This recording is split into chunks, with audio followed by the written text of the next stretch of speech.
Right. Hi, everyone. My name is Morgan Little. I'm an associate producer at Immutable Studios, working on Gods Unchained, and I'm here today to talk about AAA production.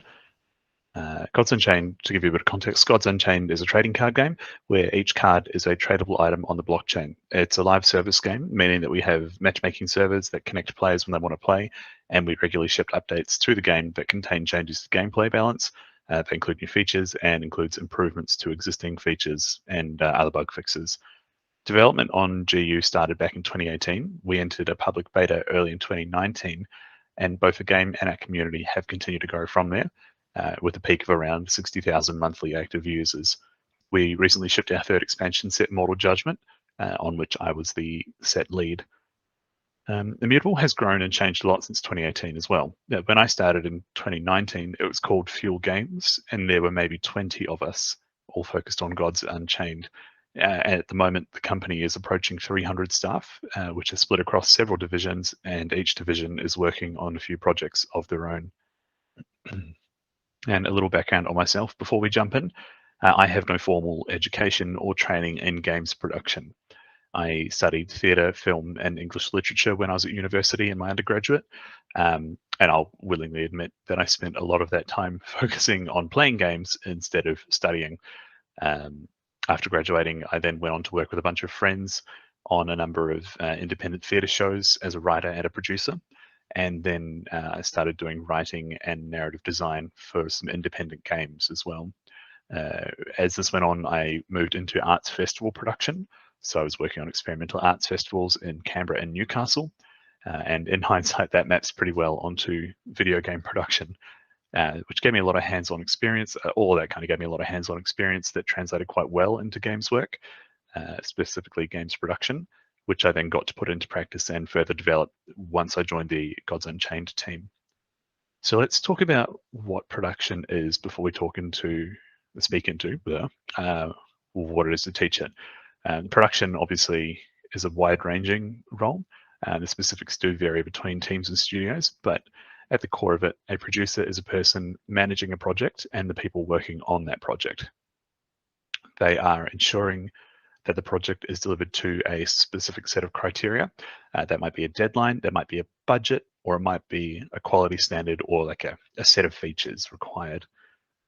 The producer is keeping a close eye on the work that everyone involved in the project is doing, making sure that it's the right work for people to be focusing on at any given moment in the project. Basically, a producer is building a big to-do list of everything that needs to be done, organizing that list over and over and over and over and over, and making sure that everyone is on the same page about that to-do list. That's a pretty reductive statement, but that is what production is in a nutshell. With all that said, I think it's important to recognize that there's already somebody on a game doing that production work, whether it's 100 strong, whether that project is a 100-strong team on a AAA title, or it's one person chipping away on a project in their bedroom. But a focused producer, that sort of person, especially in a larger studio setting, is someone who is doing that to-do work list. And like they're sort of focused on that and focused on supporting the team around them, and that is the sum of their work. They're not also an engineer or an artist or something else like that. Something that I've found and something that I continue to struggle with is that production can feel quite invisible or intangible. I speak to my manager quite a bit about this, because I look around me and I can see designers are writing specs and they're testing hypotheses. Engineers are, writing code, they're building features, they're fixing bugs. Artists and animators and audio people are making things that you can see and hear and interact with. In contrast, production work, when it's going well, the only visible, tangible thing might be that nothing is on fire, that nothing is going wrong, which is great. But it can feel a little, I guess, confusing that at the end of the day, you think, oh, I've been working really hard all day and I don't feel like there's a tangible thing to show for my work. But that is the nature of the beast. So with that said, let's jump into talking about what producers probably need to learn in order to be a good producer. There are a wide range of things that production students should be learning, including how to manage a project, manage time, manage other people, as well as a variety of skills to help them sort of communicate and collaborate and lead more effectively. But I think the important thing to say up front is that while there's a lot to learn, there's a lot that students in production need to practice as well. They need to have an opportunity to experiment, to put what they've learned into practice, and then to have time after that to evaluate what they did there. Did it work? Did it not? What went well? What could have been better? What can I've read this and I've tried it and it didn't quite feel right. Let's dig into why it didn't feel right, reassess, and then try again.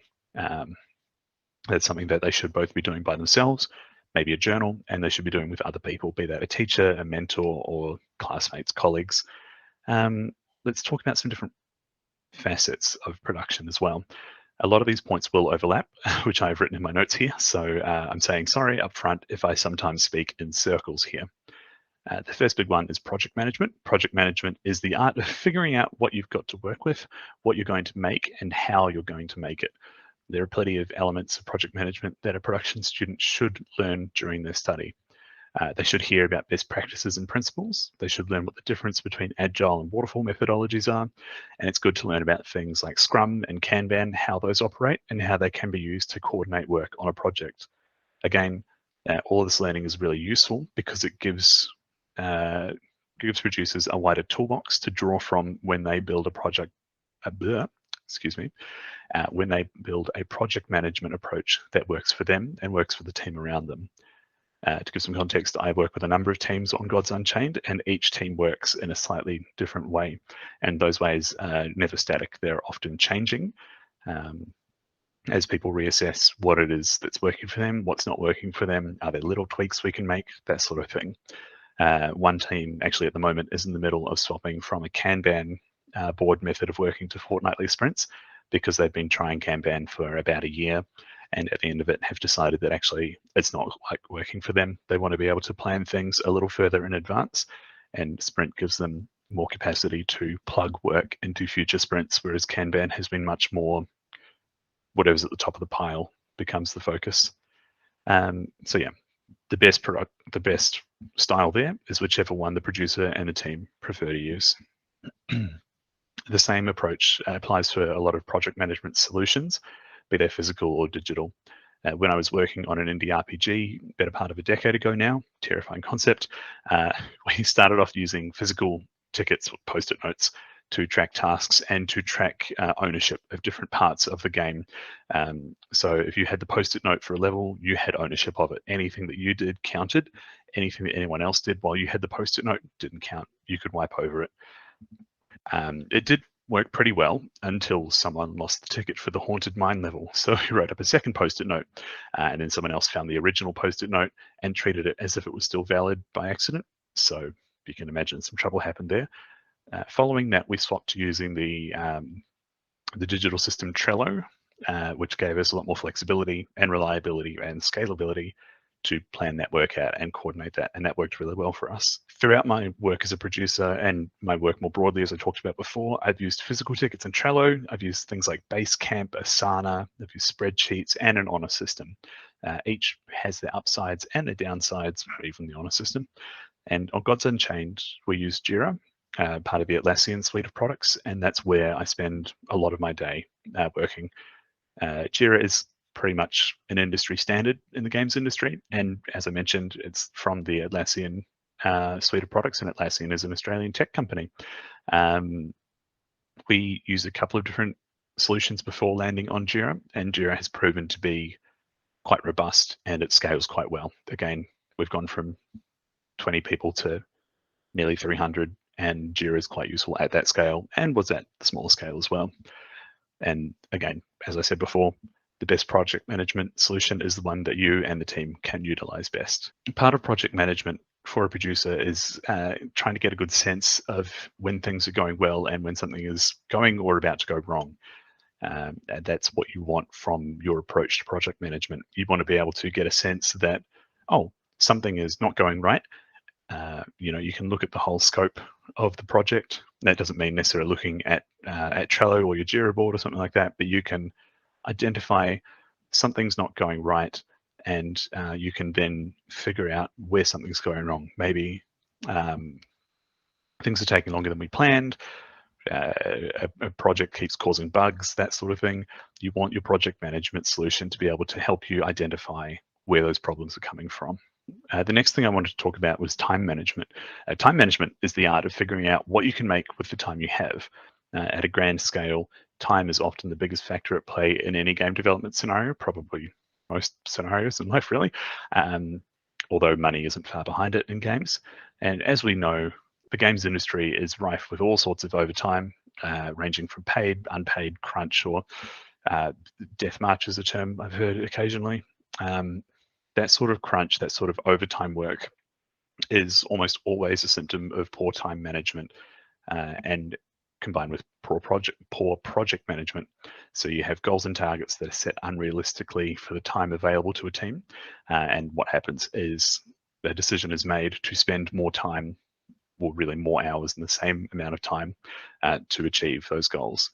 This isn't a problem that goes away overnight now that we know this, but the best thing that a producer or a production student can do is to, when they're looking at a project, is to identify how much time they have to work with, how many people hours you have to work with, and use that to identify what your team can achieve and then plan from there. There's no point, scoping all the way to the moon and then realizing that actually you can only build a tiny little thing, and then actually realizing you only have time to build a very small project. Learning to do that sort of forecasting, to forecast the way in which to get a sense of how much time you have and forecast the way in which to spend that time, is a skill that's quite difficult to teach, I've found, but it is really critical to learning, and something that as you continue to work with people and on a project, you will build up a shared sense of how long things will take. But what you'll find is as you continue to work with people, you build up a shared understanding of, how long it takes to deliver something, how long it takes to deliver a new feature, a series of bug fixes, that sort of thing. And that's something that you will, with that information, as you continue to work together, you'll get a better sense of how long, like what you can plan for, what you can budget for in your time. When it's an unknown task or an unknown team, often the best thing to do is to ask for input from the team that you're working with. The person who will know how long the engineering fix will take is the engineer that worked on the initial system, realistically. And then on a less grand scale, I've kind of already touched on it, but part of time management is looking at a task and evaluating it to decide whether it's actually worth the cost of doing. I've worked with artists who are adamant that with another week or two of work, the character they'd been working on would reach a whole new level of polish, and designers who similarly have pushed extra hard for systems that would add a couple of months to an entire project. Part of being a producer is learning to be the person that evaluates proposals like that, looking at their time cost and making the often difficult decision to say no. The thing is, that's hard to do, and that's a big skill to learn. And I think the important thing to remember, and something that my manager has told me, is that once you've shipped the product, it's very likely that the people who pushed really hard for those things that you did have to say no to, they will not recall the initial extra proposal. They'll be really focused on the fact that they shipped something, that they worked on it really hard and it came out and looked great, that things will kind of work out and keep moving just fine. That by saying no, you're helping maintain that momentum. We'll come back to saying no later on. As I kind of mentioned, a lot of time management has to be picked up through trial and error. Working with others, you kind of figure out how they work and how they estimate their time, and you'll learn how to accommodate for unplanned issues. Given any kind of project is that power and internet will drop out. I'm working remotely. You probably wouldn't be surprised to know how often people just disappear in the middle of a meeting because their power drops out, their internet drops out, their computer bursts into flames. I was in a meeting with someone yesterday, their cat chewed through the webcam cable. But alongside that, you'll find, bugs will reemerge, things take longer than expected. And the other thing to remember is that people are not just entities that work. They are humans that get sick, they have family emergencies, they need mental health days, all sorts of things. These are all factors of life, and they should be factored into how you plan your team's time. You should allow space for things to take more time than they might logically take, I suppose. Next up, budget management. Budget management is the art of figuring out what you can make with the money that you have. It's pretty similar to time management. Again, because the most expensive item in any budget will be the team's working hours. There are a lot of people better equipped to speak to budgeting than me, so I'll kind of save us some time and keep moving.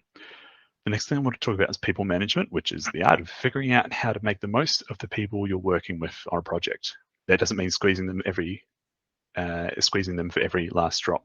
I think the important thing to recognize here is that burnout is very real and a very prevalent thing in most aspects of a capitalist society, and the games industry is no exception there. And the important thing there is we need to be good to the people around us that we work with. So people management is about figuring out how to make a working environment that works for everyone and working with them to build ways of working. I've said working a lot in the sentence, that are conducive to getting things done. Some people are morning people, some people are night owls, some people want to work around others in a social environment, others want to burrow away and focus for hours on end. A lot of those people will naturally tell you or kind of show you through the way they behave. It's pretty easy, I find, to pick the introverts and the extroverts in a work environment. And again, this is the sort of thing you can always ask people. Producers interact with all aspects of a project and pretty much all the teams within that project. And so they get the opportunity to have a first-hand sense of how everyone is doing.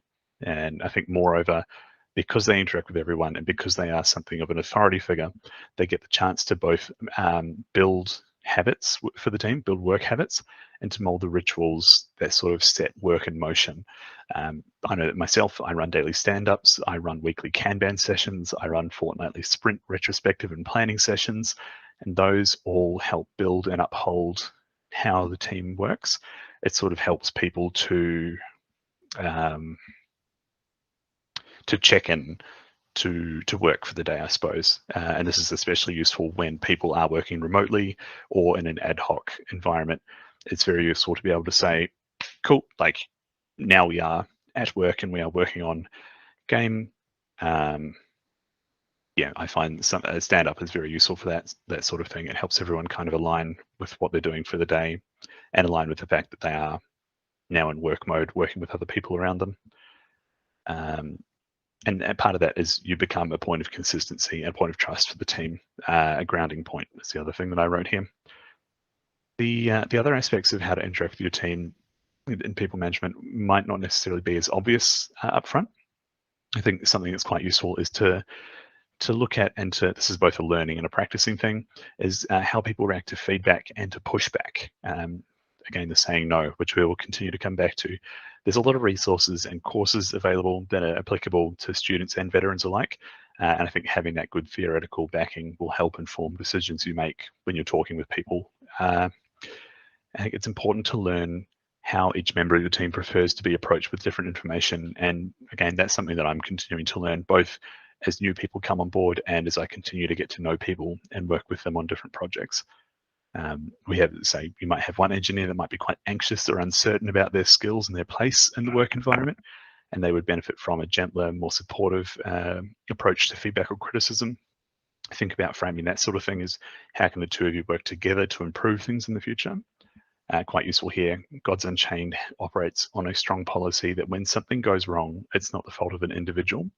It's an issue with our working systems, the way that we work. And what we do is we treat those moments as an opportunity for the whole of us to learn and grow and improve our systems, rather than looking for someone to point and blame. You know, it's not somebody's fault. It's a symptom of like a larger ongoing part of our evolution and growth and our systems. Again, on the other hand, you might have a designer that thrives off a much firmer pushback. The new system that they are designing, it isn't feasible, and you need to give them 10 very articulate reasons as to why. And they're not looking for a fight, but they do really want to hash the idea out in full.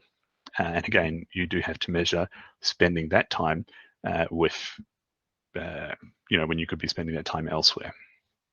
As I said before, these skills are great to learn, but again, they're really, really important that you have to keep practicing them.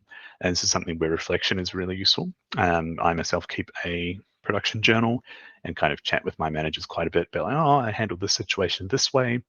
Do you feel like that went well? I feel like it didn't quite go so well. Do you have any suggestions? How did it look from your perspective? Maybe I'm just a little bit anxious about it. And again, I think the important thing to note with all of this is that these preferences with individuals, they aren't hard and fast. People change every day. Learning how to spot those changes is kind of crucial to being a successful producer. So very similar to that is to that people management is being able to get a good sense for emotions and energies, having that emotional literacy to both look at and understand others and yourself. Being able to read the room or pick up on the vibe in a space. Again, this is quite difficult, quite different in a digital environment. Obviously, face-to-face meetings, even via a screen, there's a large amount of things that you can pick up through verbal and visual cues. But if it's text, if it's something like Slack or Discord or Teams, then it becomes a very different process to sort of read the room. But it's still an important skill for a producer to have. Not only that, to pick up on it, but also to be able to articulate what it is and to know how to act upon it. Those are all things that are incredibly important. This is both a thing where if things are going well, you can kind of relish in it. You can focus elsewhere if need be. And if something's not going right, this is when you can kind of step in and go, oh, there's something I need to work on here. And I can both feel that, and if there's somebody else that needs to be made aware, I can say, hey, the vibe feels off for this reason. You might say something other than that, but that's an easy starting point. Working on games can be quite a big emotional investment.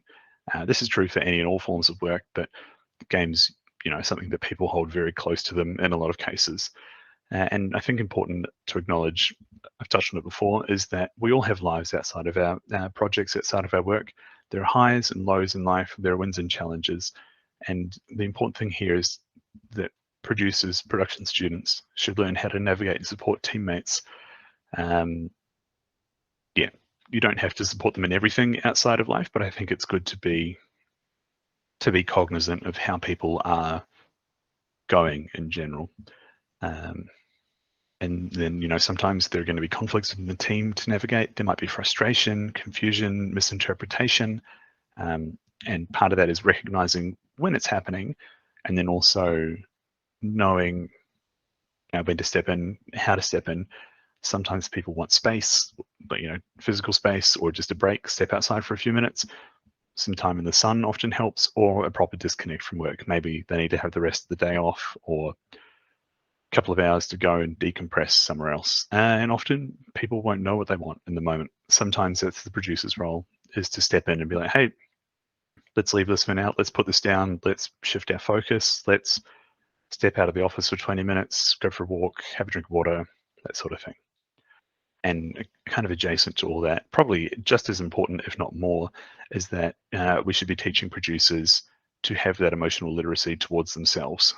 If you can demonstrate to your team that you're being honest with yourself about your situation and your limits, you're not only becoming that sort of point of consistency for the team, but you're also setting a healthy precedent for them.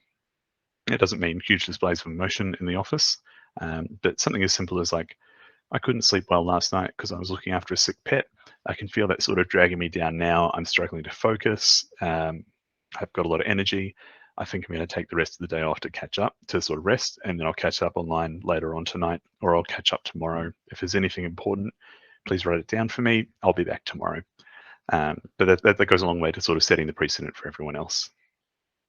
Okay, moving on to the next point, context switching, which is the fine art of having to do 100 different things in a workday, and that being a lot more than a human being is really built for doing.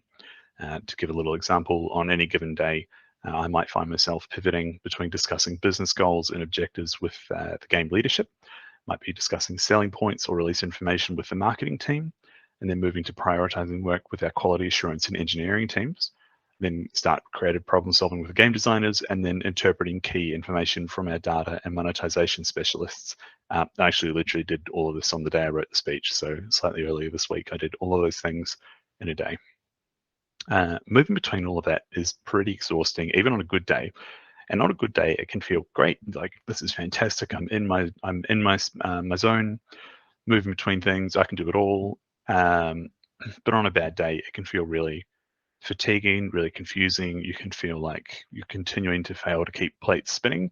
And part of that is that it's a lot to ask of one person, but part of it is that it's a muscle that you do need to continue to exercise.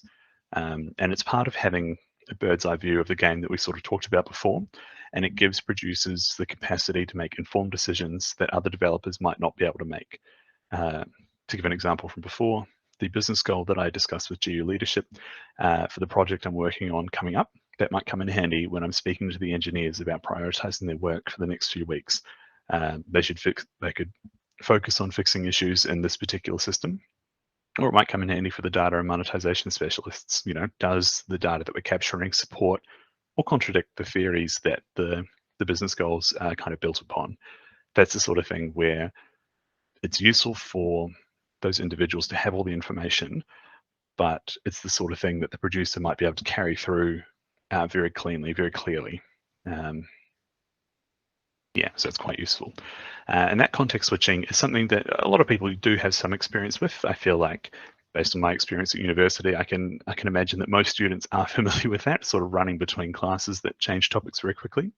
But it is an important skill to continue to practice, especially if the size and the scope of your team is, quite large or is increasing. And that kind of goes hand in hand with my next point, which is being able to translate information from one context to another. Production work doesn't need to be a technical background. I think we've kind of, established that through the way I've talked about it, but you don't need to have a technical background in the same way that the people around you do. It can help, but it's not mandatory. The important part of production, speaking to everyone, is that you need to be able to understand enough of what it is that people are doing, and from that then absorb kind of the key information that you need, and then being able to understand all of that enough to relay it on to other people of the team. I've written here, you can become the great conveyor of information, and through that, the great solver of problems. Just thinking about the way that different teams refer to different things, and that's something you can be quite cognizant of. And while there is capacity to, in certain areas, sort of enforce a standardized universal language for certain things, what you'll find is that the way that different teams interact with different systems, their understanding of them will kind of differ, and so therefore their terminology will differ. And so it's useful for production to know that when one team of engineers says realm, what that means to another set of engineers might be environment, so on and so forth. That's an example off the top of my head. And so this is a useful one that kind of comes into play when you're watching to see if anything might be going wrong. Somebody might say, oh, this isn't working, and you need to translate that for another person so they can recognize that actually something is about to burst into flames if they don't intervene. Okay, this last one I don't really have a great segue into, so I'll start with an anecdote instead. When I first started making indie games, one of our team from the studio collected a brick from a building site near the office. One day I had an idea, working on the game, had an idea to add an extra narrative-driven tutorial section to the start of the game. That section would underline the characters' personalities and let us really reinforce the mechanics the players would need in the next section of the game. I was pretty keen on it. I'd sort of thought it out. I could imagine what it looked like. I could imagine the dialogue, that sort of thing. I was pretty keen. The others told me to go and ask the brick for permission. I picked the brick up and found that someone had written the word no on the other side. That was producer brick. And one of my friends still has that brick in his office. There's a well-loved trope in the games industries that producers exist solely to tell other developers no, that they can't have what they want. And while that's not entirely untrue, again, producer brick never really steered us in the wrong direction. I hope that what I've kind of spoken about up until now has highlighted that there are a lot of reasons to tell your team no. It might be that new idea falls out of the scope of the project, or it will take a fortnight that we can't afford. It might just be that somebody comes to you with something and they say, oh, I want to fix this bug, and you realize that we've actually got to release the thing next week. There's just no time. You have to say no. And that's part of being production, is sometimes being bad guy, being the voice of reason, and saying no. It's also an important tool to defend your team from outside influence or unexpected input. So maybe another part of the team approaches you, or a publisher, or a funding body, or some other party that has the capacity to make requests of your team. They come to you halfway through production and they say, hey, can you add X, Y, and Z features, updates, changes to the game? And that's kind of where production steps in to be the shield that stops and says, no, we can't do that. And part of what I found really helps here is having a really solid project plan and a timeline. Again, to give an example, during the development of a recent expansion, a member of leadership made a request for an additional update to a feature late in development. What I did was I kind of showed them the timeline and the plan for the rest of the expansion, and said that, yep, we could put that in, but it would kind of show them how it would bump everything else down the list, or say, sure, we can put that in. What do you want to take out to make room for that? Which is again talking, kind of referring back to how do you talk to different people. Yeah, that is something that takes a lot of practice. It's something that I'm still really having to practice and learn. There's a bit of learning and kind of study you can do there, but I think a lot of that is just practice, and that's about learning when and how to say no, and really just continuing to practice that and reflecting upon it. So look, that brings me to the end of what I wanted to cover in terms of what production looks like, and what producers should be learning to best approach, becoming a producer in a live environment. So a good producer should be able to manage a lot of different things at once. They should be able to manage a project and its constraints, be they time, money, or features, and the people working on that project. They should be able to build and maintain workplace habits and rituals, and really kind of feel their way through any situation and articulate that feeling, but really be able to feel what's going on. And if something is wrong, or someone's having a bad day, a producer should be able to be aware of that and be available to address or assist that situation as need be. They should be able to switch between contexts quickly, and they should be able to speak everyone's language to a degree. Something that's quite handy there is if you don't know, keep asking, distill it down. And with all of that, know how and when to say no in whichever language it needs to be said. And that's a lot of things to teach. But very handily, life has a way of teaching everyone at least a little bit of what I've already described. The producer can come to their work from a diverse realm of backgrounds. Maybe they grew up in a big family and they learn to navigate conflicting personalities. Maybe they've worked in construction and they know how to put together a complex project with other people. Or maybe they've worked in experimental arts for a decade and learned how to speak the language that others use. So kind of teaching production is as much about introducing all the skills that we've discussed as it is kind of rounding out the existing skills that somebody brings with them to that learning. It's about kind of putting all that learning into practice and then reflecting on that practice and repeating that whole process from there. Learning and practicing and reflecting, and learning and practicing and reflecting. And I think there's an element of that can be done personally. It needs to be done with a teacher, and probably in group settings too. Have a moment to talk with people as a group. You can sort of troubleshoot, you can identify points of learning, points of failure, that sort of thing. Really, you're looking at giving producers skills to both go out and do the work, but also to reflect on what it is they do well and what they need to keep working on, because it is something that people will continue to learn for the rest of your career. As I've already demonstrated, there's a lot to keep learning. And that brings us to the end of the talk. I'd like to thank you all very much for your time. If you have any questions, please feel free to contact me at morgan.little@immutable.com. Thank you.